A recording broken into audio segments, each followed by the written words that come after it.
Jimi Hendrix Experience first album, Are You Experienced, was recorded over a 5-month period from October the 23rd, 1966 to the 4th of April, 1967.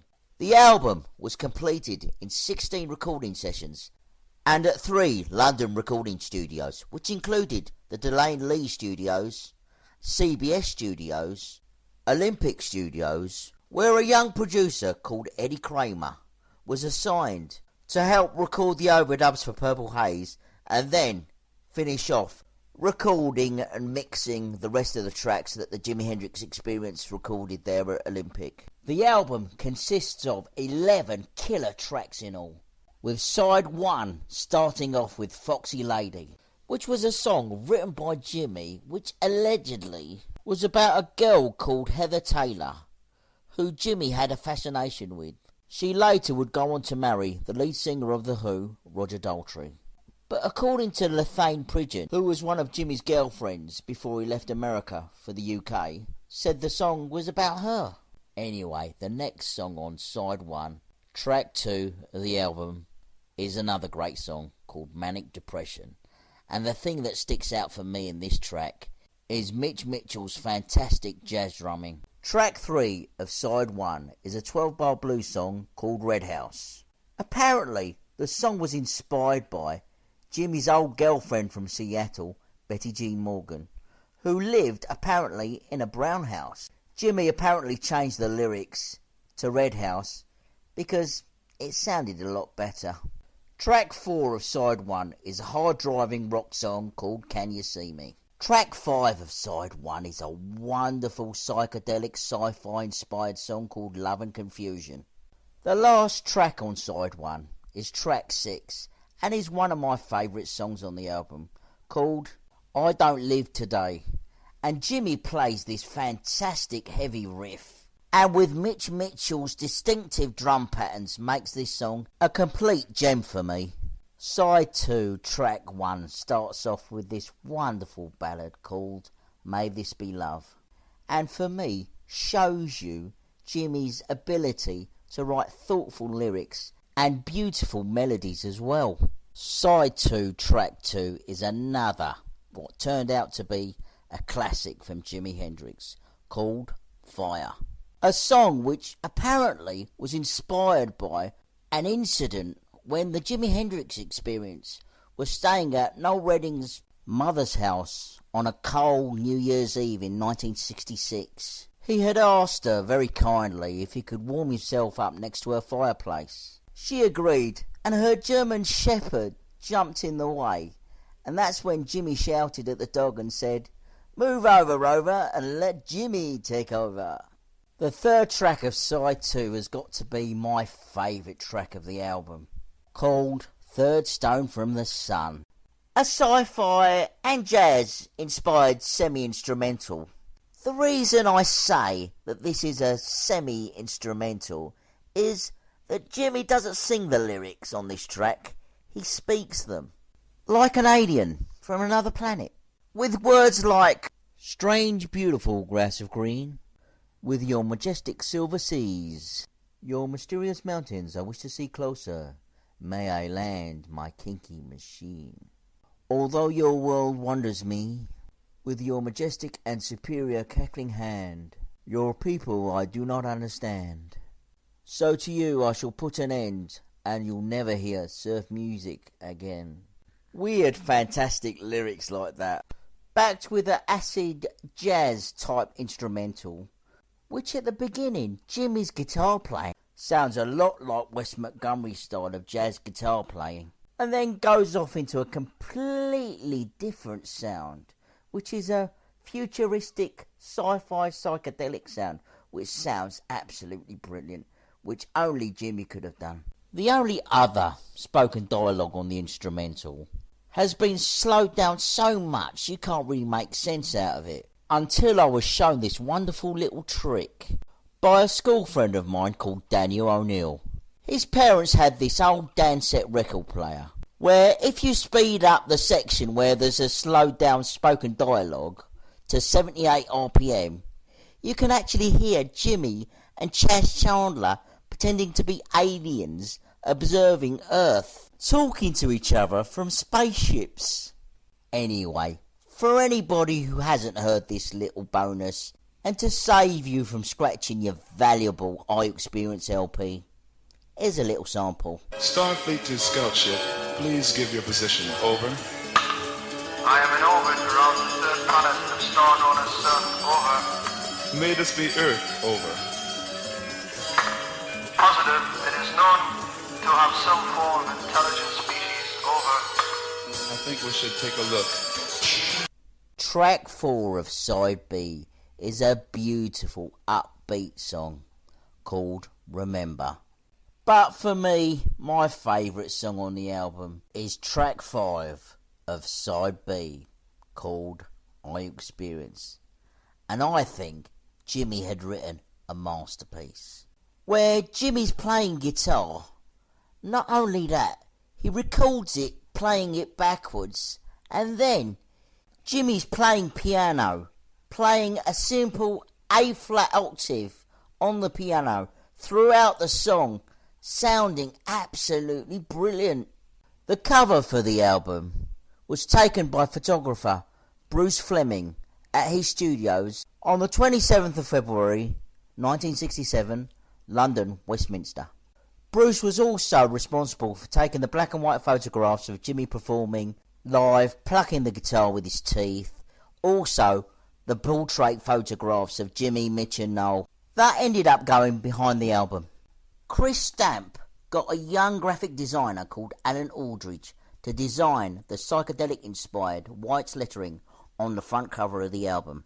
But what's strange to me about this album cover, especially for the band's debut album, that it doesn't mention the band's name, only the album title, which is printed twice in between both sides of Jimmy's head. But what makes this album cover even more strange for me is as soon as you flip it over to the other side, where you do see the group's name on the album cover on the top, but you don't see any track listings, only mini bios of the band members.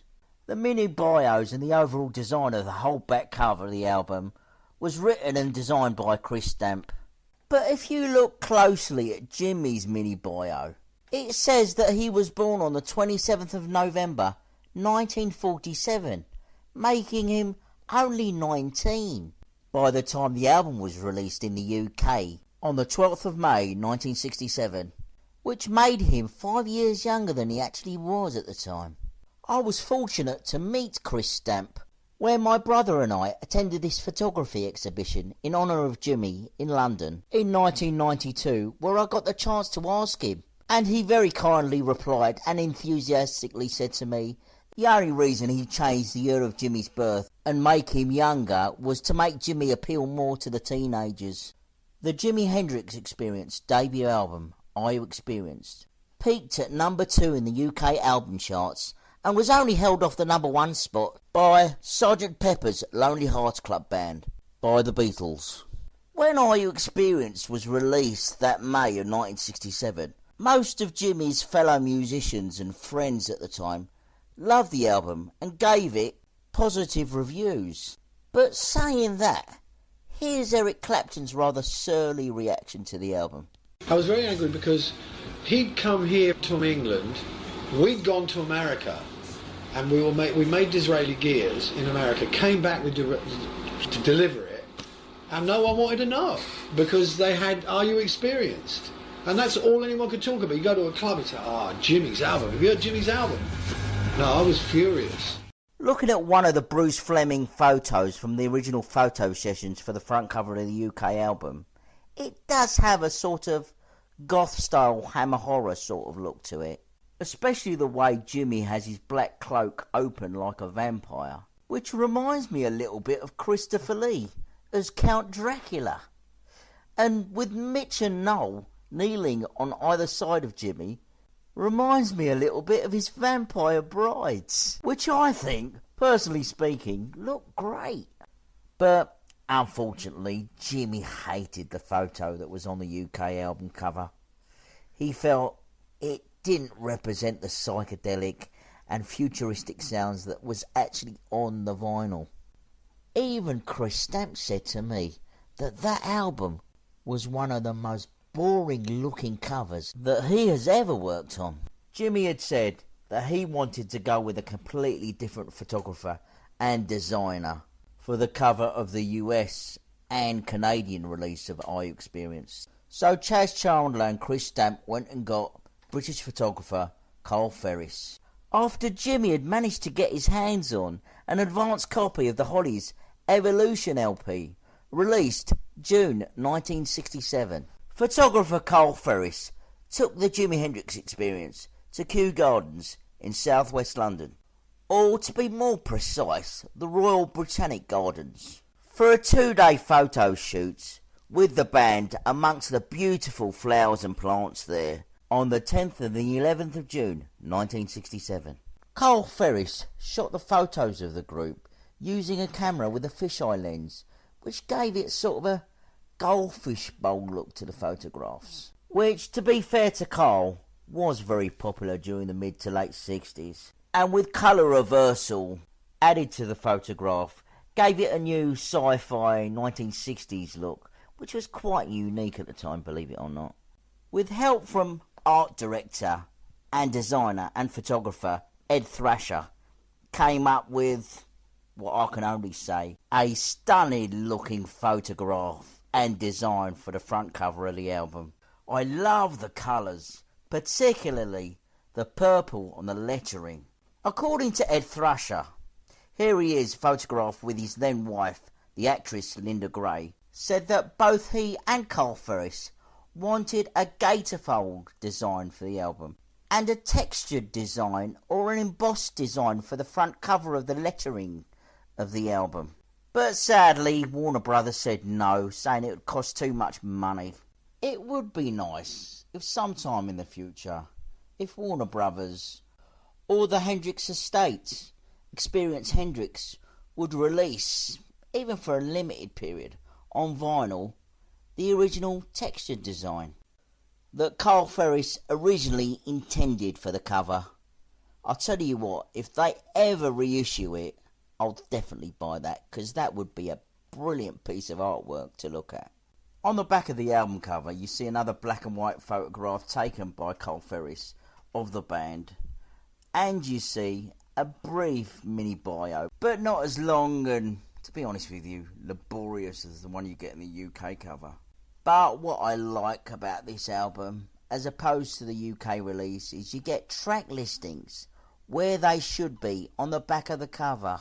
The Jimi Hendrix Experience signed with Reprise Records for distribution for Jimmy's Records in North America.